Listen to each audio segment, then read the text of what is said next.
What do you get when you cross a spider with a goat? A silk fiber stronger than steel, yet more elastic than nylon. Researchers implanted a spider's web-spinning genes into a goat's mammary glands. The result? Goat's milk with silk proteins, the raw material for a fabric strong enough to be bulletproof.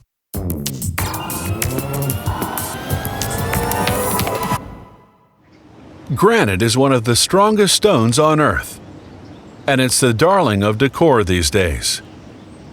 As an indoor-outdoor building material, it's timeless, elegant, and resistant to acid rain.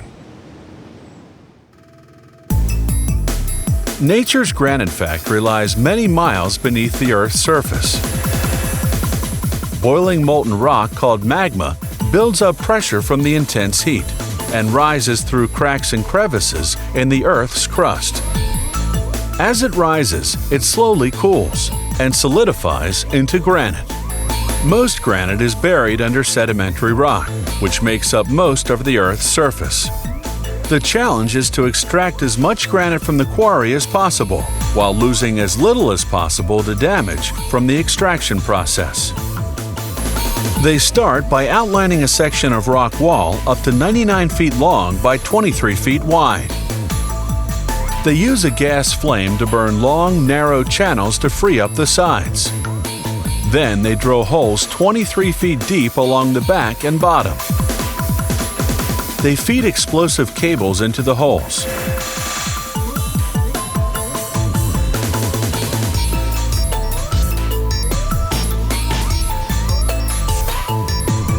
Then they set it off. The explosion detaches the section. They then use a combination of drills, steel pegs, plates, and wedges to cut it down and cut it down further until they have rough blocks measuring 10 feet long by 5 feet wide and 5 feet deep, a size the granite factory can handle. The blocks may be small, but each one weighs more than 45,000 pounds. At the factory, the first cut is called slabbing. They use this type of saw to cut slabs more than 2 inches thick. The blade's metal segments contain synthetic diamond particles, which create the friction needed to make the cut. Water keeps the saw from overheating. It's a slow process. The saw cuts less than 22 square feet of granite per hour. They use a gang saw to cut slabs thinner than 2 inches, to make kitchen countertops, for example.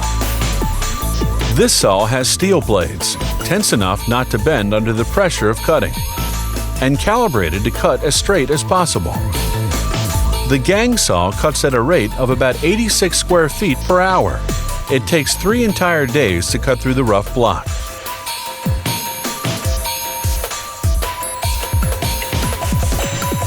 Once a slab is cut, it goes for polishing. This is what will bring out the beauty of the stone. The polishing line has 19 heads, each of which has 6 bricks that polish by abrasion, like sandpaper. The brick grains get progressively finer as you go down the line. The polishing line processes about 10 square feet of granite per minute.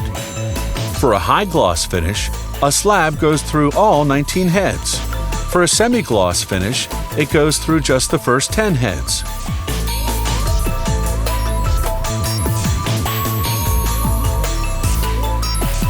For a rough finish, slabs skip the polishing line altogether and instead go through a process called flaming. With a stream of water to keep the slab from cracking under the heat, they run a propane flame at 2,000 degrees Fahrenheit across the surface.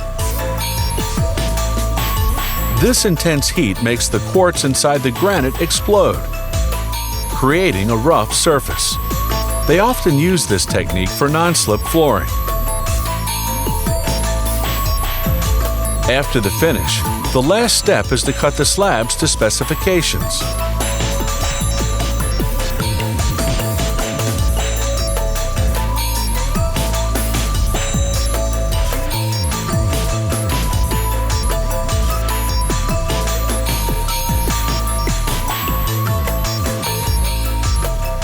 Granite is composed of various minerals. They're interlocked like pieces in a jigsaw puzzle, giving the stone its trademark speckles and its remarkable strength.